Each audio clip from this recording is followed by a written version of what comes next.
পৃথিবীর বৃহত্তম ম্যানোগ্রোভ অরণ্য এবং বাঘের আস্তানা সুন্দরবনের নোনা আবহাওয়া ও লবণাক্ত মাটিতেও এখন দেখা যাচ্ছে আশার আলো। সুন্দরবনের দক্ষিণ প্রান্তে নদী ভাঙন ও লবণাক্ততার চ্যালেঞ্জকে জয় করে এক নতুন অর্থনৈতিক দিগন্ত খুলেছেন এলাকার গৃহবধূরা। রায়দিঘি বিধানসভার নগেন্দ্রপুর গ্রাম পঞ্চায়েতের মহিলাদের উদ্যোগে নদীর পাড়ে শুরু হয়েছে ড্রাগন ফলের চাষ, যা কেবল একটি ফসল নয়, এটি এক পরিবেশ বান্ধব বিপ্লব এবং স্বাবলম্বী হওয়ার নতুন জীবিকা। নগেন্দ্রপুর গ্রাম পঞ্চায়েতের পূর্ব শ্রীধরপুর এলাকার গৃহবধূরা মূলত সরকারি ও বেসরকারি সংস্থা থেকে প্রশিক্ষণ নিয়ে এই চাষ শুরু করেছেন। তাদের কাছে এটি শুধু আর্থিক মুক্তি নয়, ঘরে বন্দির মুক্তির সংকল্প। বিভিন্ন জায়গায় নদীর ধার থেকে আরম্ভ করে সমস্ত জায়গায় ইতিমধ্যে ড্রাগন চাষ হয়েছে, আর এই ড্রাগন চাষ করে মানুষ কিন্তু স্বাবলম্বী হচ্ছে। যেটুকু জানা গেছে, এখানে মুক্তি বলে একটি সংস্থা রয়েছে, যে মুক্তি সংস্থা প্রথমেই তারা চিন্তা ভাবনা নেয় এলাকায় ড্রাগন চাষ করবে। সেই মতো পরীক্ষামূলক হিসাবে কয়েকটি ড্রাগন গাছ তারা নদীর কূলে লাগায়। আস্তে আস্তে ড্রাগন কিন্তু বড় হতে থাকে, আর সেখানেই থেকে শুরু।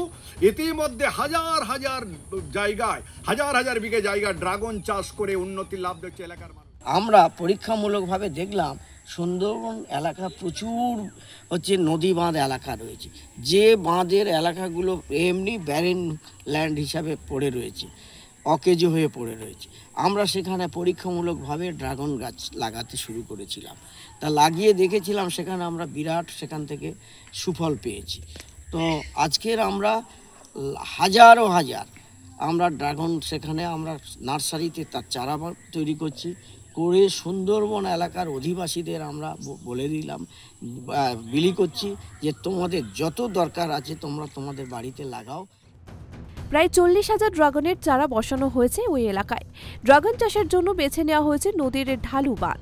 এখানে 5 ফুট অন্তর সিমেন্টের পোস্ট দাঁড় করিয়ে উপরে সাইকেলের টায়ার ও লোহার রড ব্যবহার করে জৈব সারের মাধ্যমে চারা বসানো হয়েছে। সুন্দরবনের এই লবণাক্ত মাটিতে খুব কম জল ও সামান্য জৈব সারেও ড্রাগন ফলন ভালো হচ্ছে। এই অঞ্চলের মহিলারা মূলত লাল রঙের ড্রাগন চাষ করছেন, কারণ এর ফলন বেশি এবং বাজার দর খুব ভালো।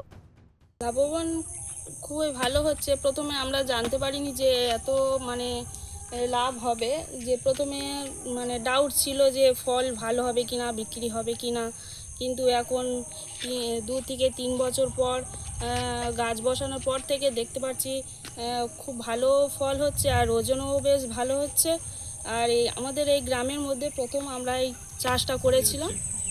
আর এটা অ্যান্টিঅক্সিডেন্ট বলে, কারণ এটা যারা ক্যান্সার হয় না, যে প্রতিষেধক বলে যেটা, সেটা তো এর যখন ফলটা এত সুন্দর এবং সারা মানুষ পছন্দ করছে।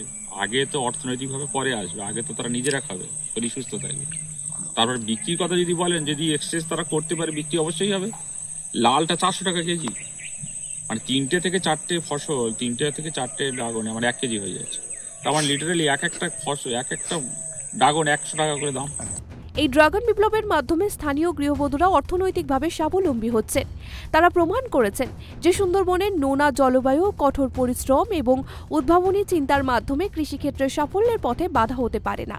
এই নতুন সবুজ বিপ্লব আগামী দিনেই রায়দিঘির বুকে এক বিশাল পরিবর্তন আনবে এবং সুন্দরবনের অর্থনীতির ভবিষ্যৎ বদলে দেবে বলে আশা করা হচ্ছে।